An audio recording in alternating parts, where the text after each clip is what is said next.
আজ আমরা এমন একটি প্রযুক্তি নিয়ে কথা বলবো যা দেখতে হলিউড মুভিতে ব্যবহৃত কোনো একটি প্রযুক্তির মতো লাগে, কিন্তু বাস্তবে এটি প্রতিদিন ব্যবহৃত হয় সামরিক অভিযানে। হ্যাঁ, কথা বলছি উড়ন্ত অবস্থায় ফাইটার জেটে জ্বালানি রিফিল করার অত্যাধুনিক পদ্ধতি নিয়ে। এই প্রক্রিয়াটি কেন এত ঝুঁকিপূর্ণ, কিভাবে এটি কাজ করে, চলুন জানা যাক রাইটার্স, বিবিসি এবং দ্য ওয়ার জোনের রিপোর্ট অনুযায়ী কেন মিড এয়ার রিফিলিং গুরুত্বপূর্ণ। মিড এয়ার রিফিলিং হলো খোলা আকাশের মধ্যে বাতাসের মাঝে যুদ্ধবিমানে জ্বালানি সরবরাহ করা।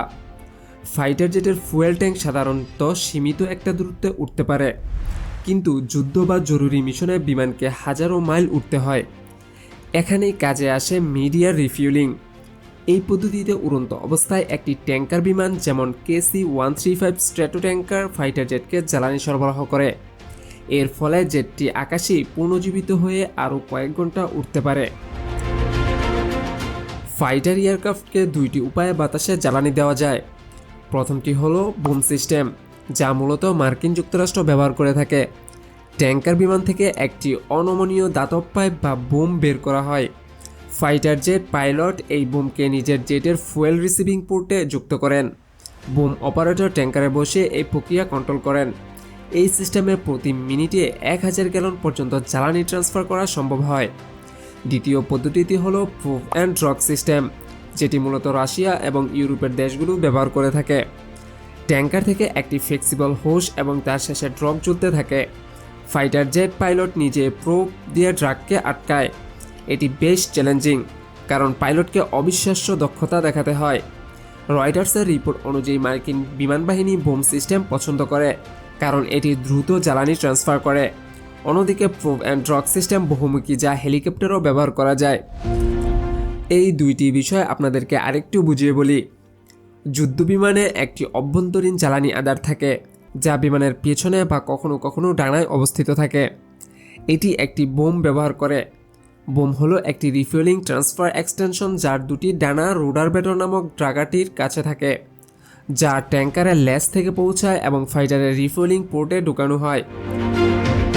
ট্যাঙ্কারের বোম অপারেটর ফাইটার পাইলটের সাথে একটি বিশেষ ফ্রিকোয়েন্সিতে যোগাযোগ করে। যখন ট্যাঙ্কারের কাছে আসে, তখন বিভিন্ন রঙের আলোর মাধ্যমে, যা দৃশ্যত যোদ্ধাকে কৌশলে নির্দেশ দেয় এবং বোমের কাছাকাছি যাওয়ার জন্য তার গতি সামঞ্জস্য করে।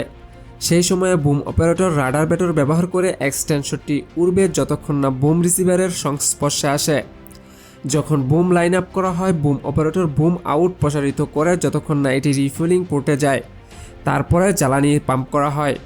আর প্রোব এবং ড্রাগ একটি নমনীয় রিফিলিং পায়ের পাতার সাথে সংযুক্ত একটি কাপ আকৃতির নেট থাকে, যা ট্যাঙ্কার বিমান থেকে নিরাপদ দূরত্বে এটির পিছনে না যাওয়া পর্যন্ত ছেড়ে দেওয়া হয়।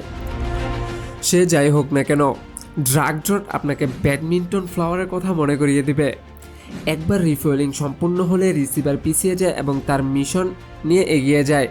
তবে এই কাজটি অনেক চ্যালেঞ্জ ও ঝুঁকিপূর্ণ। এই প্রক্রিয়া দেখতে যেমন মজার, তেমনই অত্যন্ত বিপজ্জনক। দুটি বিমানকে অবিশ্বাস্য নিখুঁতভাবে একই গতিতে ও উচ্চতায় উঠতে হয়।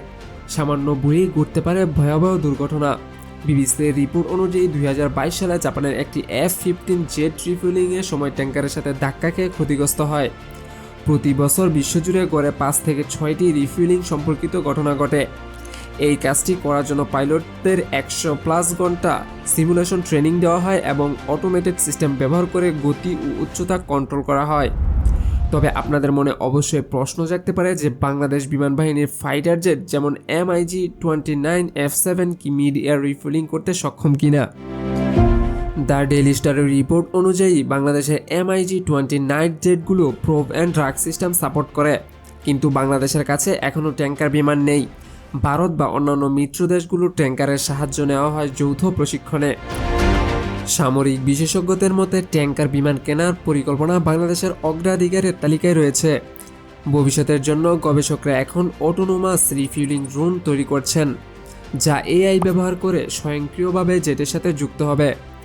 দ্য গার্ডিয়ানের মতে যুক্তরাজ্যে 2030 সালের মধ্যে এই প্রযুক্তি চালু করতে চায়। এটি পাইলটদের চাপ কমাবে এবং ঝুঁকি হ্রাস করবে। তো এইভাবে উড়ন্ত ফাইটার জেট রিফিউলিং করা হয়। এটি একটি অত্যাধুনিক প্রযুক্তি এবং পাইলটদের দক্ষতার মেলবন্ধন।